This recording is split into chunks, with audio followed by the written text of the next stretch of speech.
সংবাদ সংগ্রহ করতে গিয়ে আবারও আক্রান্ত সাংবাদিক। সোমবার গভীর রাতে বিশালগড় মহকুমা হাসপাতালে একটি দুর্ঘটনার সংবাদ সংগ্রহ করতে গেলে আক্রান্ত হয় বিশালগড় প্রেস ক্লাবের সদস্য সাংবাদিক রাসেল আহমেদ। ঘটনায় বিশালগড় প্রেস ক্লাবের তরফে থানায় মামলা দায়ের করা হয়েছে। বিশালগড় প্রেস ক্লাবের সভাপতি জানিয়েছেন, রাস্তার মাথা এলাকায় জাতীয় সড়কে একটি যান দুর্ঘটনার খবর পেয়ে পেশাগত দায়িত্ব পালন করতে গিয়ে বিশালগড় মহকুমা হাসপাতালে গেলে দুর্ঘটনায় আহত কোনাবন রাধানগর এলাকার নেশা কারবারি তথা পাচারকারী বিক্রম সরকার সাংবাদিক রাসেল আহমেদের উপর এলোপাথারি আক্রমণ শুরু করে। তার আঘাতে একসময় অজ্ঞান হয়ে মাটিতে লুটিয়ে পড়ে সাংবাদিক। নেশা কারবারি বিক্রম হাসপাতালে থাকা স্যালাইনের লোহার স্ট্যান্ড দিয়ে সাংবাদিকের মাথা ফাটানোর চেষ্টা করলে সেখানে উপস্থিত অন্য সাংবাদিকরা এগিয়ে এসে আহত সাংবাদিককে রক্ষা করে তার হাত থেকে উদ্ধার করে হাসপাতালের বেডে নিয়ে যায়। তার আক্রমণে সাংবাদিক রাসেল আহমেদের নাক দিয়ে প্রচণ্ড রক্তক্ষরণ হয়, মাথার পেছনের দিক ফুলে যায়, বুকে ব্যথা লাগে এবং বমি হয়। তাছাড়া তার শরীরে বিভিন্ন জায়গায়ও ব্যথা লাগে। আক্রমণ চালানোর সময় সাংবাদিকের ক্যামেরা, মোবাইল ফোন ভেঙে দেয় এবং পকেটে থাকা টাকার বান্ডিল ছিনিয়ে নেয় আক্রমণকারী বিক্রম সরকার।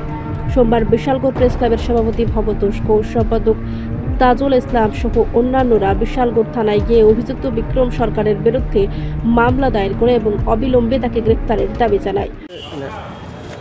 আজকে আমরা বিশালগড় থানায় এসেছি, এর কারণ হলো আমাদের বিশালগড় প্রেস ক্লাবের মেম্বার রাসেল আহমেদ, উনি গতকাল বিশালগড় হাসপাতালে একটি সংবাদ সংগ্রহের জন্য গিয়েছিলেন। সেখানে একটি যুবককে আনা হয়েছিল।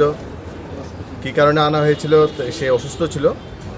তো দুর্ঘটনায় ঘটেছে, আমাদের কাছে খবর ছিল, আবার পরবর্তী সময় খবর পাচ্ছি ওরা মারামারি করেছে মদমত্ত অবস্থায়। যাই হোক, সাংবাদিক রাসেল আহমেদ তার পেশাগত দায়িত্ব পালন করতে গিয়ে ভিডিও রেকর্ডিং করছিল ঘটনাটা।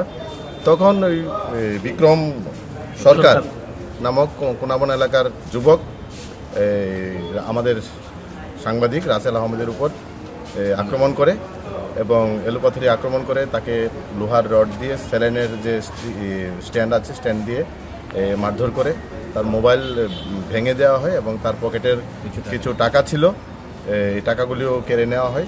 তো সেই বিষয়ে রাসেল আহমেদ একটি মামলা দায়ের করেছেন বিশালগড় থানায়। আমরা থানায় এসেছি, সবাই প্রেস ক্লাবের যারা মেম্বার রয়েছি, এর যাতে সুষ্ঠু বিচার করে এবং অপরাধীকে গ্রেপ্তার করে উপযুক্ত আইনানুগ ব্যবস্থা গ্রহণ করে তার আমরা দাবি জানিয়েছি। রিপোর্ট সংবাদ প্রতীক্ষা।